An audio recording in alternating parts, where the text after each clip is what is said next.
Hello everyone, ನಮ್ಮ ಅಡುಗೆ ನಿಮ್ಮ ರುಚಿಗೆ ಸ್ವಾಗತ. ಇವತ್ತು ನಾವು ಒಂದು ರುಚಿಕರವಾಗಿರುವಂತಹ ಪುದೀನಾ ಚಿಕನ್ ಮಾಡುವ ವಿಧಾನವನ್ನ ನೋಡೋಣ. ತುಂಬಾನೇ ಚೆನ್ನಾಗಿರುತ್ತೆ ಇದು. ಅಕ್ಕಿ ರೊಟ್ಟಿ, ಚಪಾತಿ ಹಾಗೇನೆ ಅನ್ನದ ಜೊತೆ ಕೂಡ ತುಂಬಾನೇ ಸೂಪರ್ ಆಗಿರುತ್ತೆ. ಬನ್ನಿ ಹಾಗಾದ್ರೆ ಇದನ್ನ ಮಾಡುವ ವಿಧಾನ ಹೇಗೆ ಅಂತ ನೋಡೋಣ. ಹಾಗೇನೆ ನಮ್ಮ ಚಾನಲ್ಗೆ ನೀವಿನ್ನು ಸಬ್ಸ್ಕ್ರೈಬ್ ಆಗಲಿಲ್ಲ ಅಂದ್ರೆ ದಯವಿಟ್ಟು ಸಬ್ಸ್ಕ್ರೈಬ್ ಮಾಡ್ಕೊಳ್ಳಿ. ಬನ್ನಿ ರೆಸಿಪಿ ನೋಡೋಣ. ಮೊದಲಿಗೆ ಇದಕ್ಕೆ ಒಂದು ಸಿಂಪಲ್ ಆಗಿರುವಂತಹ ಮಸಾಲೆ ರುಬ್ಬೋಣ. ಹಾಗಾಗಿ 1 ಕಪ್ನಷ್ಟು ನಾನಿಲ್ಲಿ ಪುದೀನಾ ತಗೊಂಡಿದ್ದೀನಿ. ನಂತರ ಅರ್ಧ ಕಪ್ನಷ್ಟು ಕೊತ್ತಂಬರಿ ಸೊಪ್ಪು ತಗೊಂಡಿದ್ದೀನಿ. ಪುದೀನಾ 1 ಕಪ್ ಆದ್ರೆ ಅದರ ಅರ್ಧದಷ್ಟು ಕೊತ್ತಂಬರಿ ಸೊಪ್ಪು ತಗೊಳ್ಳಿ. ನಂತರ ಒಂದು 6 ಹಸಿಮೆಣಸಿನಕಾಯಿ ತಗೊಂಡಿದ್ದೀನಿ. 1 ಇಂಚು ಗಾತ್ರದಷ್ಟು ಶುಂಠಿ, ಒಂದು 10 ಎಸಳು ಬೆಳ್ಳುಳ್ಳಿಯನ್ನ ತಗೊಂಡಿದ್ದೀನಿ. ಇವೆಲ್ಲವನ್ನ ಮಿಕ್ಸಿ ಜಾರಿಗೆ ಹಾಕ್ಬಿಟ್ಟು ಸ್ವಲ್ಪ ನೀರು ಹಾಕಿ ಇದನ್ನ ನುಣ್ಣಗೆ ಪೇಸ್ಟ್ ಮಾಡ್ಕೊಳ್ಳಿ. ನೋಡಿ, ಈ ರೀತಿ ನುಣ್ಣಗೆ ಪೇಸ್ಟ್ ಮಾಡ್ಕೊಂಡಿದ್ದೀನಿ.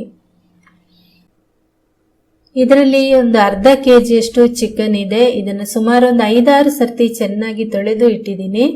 ಇದಕ್ಕೆ ಈಗ ರುಬ್ಬಿರುವಂತಹ ಈ ಮಸಾಲಾ ಪೇಸ್ಟ್, ನಂತರ 1/4 ಕಪ್ನಷ್ಟು ಮೊಸರು, 1 ಟೀ ಚಮಚದಷ್ಟು ಉಪ್ಪು, 1/4 ಟೀ ಚಮಚದಷ್ಟು ಅರಿಶಿನ ಪುಡಿ ಇಷ್ಟನ್ನ ಹಾಕ್ಬಿಟ್ಟು ಚೆನ್ನಾಗಿ ಮಿಕ್ಸ್ ಮಾಡ್ಕೊಳ್ಳೋಣ.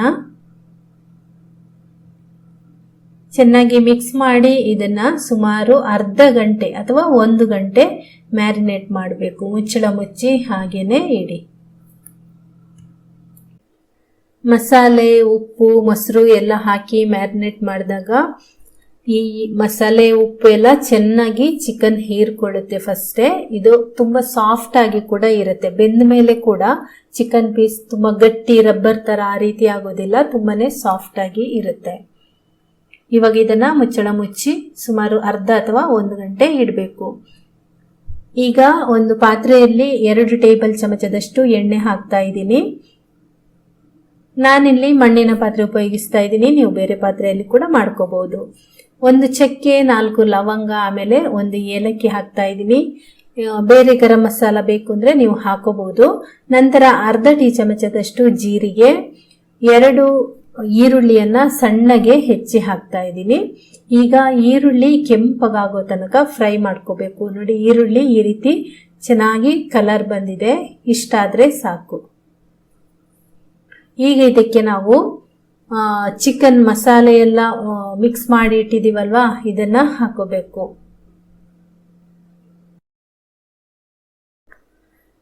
ಈಗ ಇದನ್ನ ಸುಮಾರು ಒಂದು 7ರಿಂದ 8 ನಿಮಿಷ ಈ ರೀತಿ ಸೌಟಲ್ಲಿ ತಿರುಗಿಸ್ತಾನೆ ಇರಬೇಕು. ಎಣ್ಣೆಯಲ್ಲೇ ಇದು ಚೆನ್ನಾಗಿ ಫ್ರೈ ಆಗಬೇಕು. ಮತ್ತೆ ಇದಕ್ಕೆ ಹಾಕಿರುವಂತಹ ಈ ಮೊಸರು ಇದೆಯಲ್ಲ, ಇದು ನಿಮ್ಗೆ ಅಲ್ಲಲ್ಲಿ ನೋಡಿ ಮೊಸರು ಕಾಣಿಸ್ತಾ ಇರಬಹುದು, ಬಿಳಿ ಬಿಳಿ ತರ ಕಾಣಿಸ್ತಾ ಇದೆಯಲ್ವಾ. ಇದು ಒಂದು ನಾವು ಈ ರೀತಿ ಮಿಕ್ಸ್ ಮಾಡ್ತಾ ಇದ್ದಂಗೆ ಅದು ಒಂಥರ ಎಣ್ಣೆ ರೀತಿ ಆಗ್ಬೇಕು. ಅಂದ್ರೆ ಆ ಒಂದು ಬಿಳಿ ಅಂಶ ನಮ್ಗೆ ಕಾಣಲೇಬಾರ್ದು, ಅಲ್ಲಿ ತನಕ ಇದನ್ನ ನೀವು ಸೌಟಲ್ಲಿ ಈ ರೀತಿ ತಿರುಗಿಸ್ತಾನೆ ಇರಬೇಕು. ಅಥವಾ ನೋಡಿ, ಈ ರೀತಿ ತಿರುಗಿಸ್ತಾ ಇದ್ದಂಗೆ ಆ ಮೊಸರಿನ ಅಂಶ ನಿಮ್ಗೆ ಇಲ್ಲಿ ಕಾಣ್ತಾನೆ ಇಲ್ಲ, ಕಲರ್ ಎಲ್ಲ ಚೇಂಜ್ ಆಗ್ತಾ ಬರ್ತಾ ಇದೆ. ಮೊಸರು ಹೋಗಿ ಒಂದ್ ರೀತಿ ಎಣ್ಣೆ ರೀತಿ ಆಗಿದೆ, ನೋಡ್ಬೋದು. ಇಲ್ಲಿ ಮೊಸರು ಹಾಕಿದೀವಿ ಅಂತಲೇ ಗೊತ್ತಾಗಲ್ಲ, ಈ ತರ ಆಗ್ಬೇಕು. ಅಲ್ಲಿ ತನಕ ನೀವು ಸೌಟಲ್ಲಿ ಇದನ್ನ ಈ ತರ ಮಿಕ್ಸ್ ಮಾಡ್ಕೊಳ್ತಲೇ ಇರ್ಬೇಕು. ನಂತರ ಇದನ್ನ ಮುಚ್ಚಳ ಮುಚ್ಚಿ ಬೇಯಿಸ್ಬೇಕಾಗತ್ತೆ.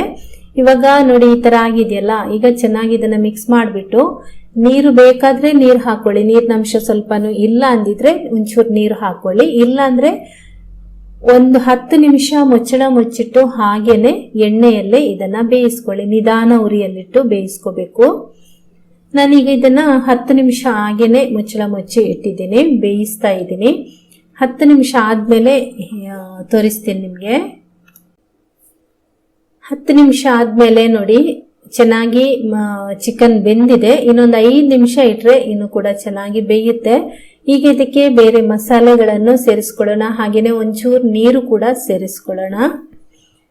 ನೀರು ಬೇಯಲಿಕ್ಕೆ ನಿಮ್ಗೆ ಬೇಕಾಗುವಷ್ಟು ನೀರು ಸೇರಿಸ್ಕೊಡಿ. ಯಾಕೆಂದ್ರೆ ರೊಟ್ಟಿ, ಚಪಾತಿ ಅಥವಾ ಅನ್ನಕ್ಕೆ ಒಂದ್ ಸ್ವಲ್ಪ ಗ್ರೇವಿ ಬೇಕು ಅಂತಿದ್ರೆ ಸ್ವಲ್ಪ ನೀರು ಸೇರಿಸ್ಬೇಕಾಗುತ್ತೆ.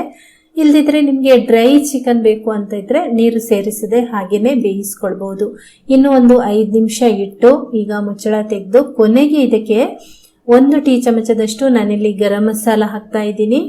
ಆಮೇಲೆ ಸ್ವಲ್ಪ ಕಸೂರಿ ಮೇಥಿಯನ್ನು ಹಾಕ್ತಾ ಇದ್ದೀನಿ. ಕಸೂರಿ ಮೇಥಿ ಹಾಕ್ಬಿಟ್ಟು ಚೆನ್ನಾಗಿ ಇದನ್ನ ಕಲಸಿ 1 ನಿಮಿಷ ಮುಚ್ಚಳ ಮುಚ್ಚಿಟ್ಟು ಹಾಗೇನೆ ನಿಧಾನ ಉರಿಯಲ್ಲಿ ಇಟ್ಕೊಂಡು 1 ನಿಮಿಷ ಅಥವಾ 1-2 ನಿಮಿಷ ಬೇಯಿಸ್ಕೊಳ್ಳಿ. ಇದು ಗರಂ ಮಸಾಲ ಪುಡಿ ಎಲ್ಲ ಹಾಕಿದ್ಮೇಲೆ ಯಾವಾಗಲೂ ಗರಂ ಮಸಾಲ ಪುಡಿ ಲಾಸ್ಟ್ ಅಲ್ಲಿ ಹಾಕೋದ್ರಿಂದ ಅದರ ಒಂದು ಪರಿಮಳ ಚೆನ್ನಾಗಿರುತ್ತೆ. ಹಾಗೇನೆ ಗರಂ ಮಸಾಲ ಪುಡಿಯನ್ನ ನಾವು ಫಸ್ಟೇ ಹಾಕಬೇಕು ಅಂತ ಏನಿಲ್ಲ, ಲಾಸ್ಟಿಗೆನೆ ಅದನ್ನ ಹಾಕೋಬೇಕು. ಆವಾಗಲೇ ರುಚಿ ಮತ್ತೆ ಅದರ ಸ್ಮೆಲ್ ಕೂಡ ತುಂಬಾನೇ ಚೆನ್ನಾಗಿರುತ್ತೆ. ಇವಾಗ ಈ ಒಂದು ಪುದೀನ ಚಿಕನ್ ರೆಡಿ ಆಗಿದೆ.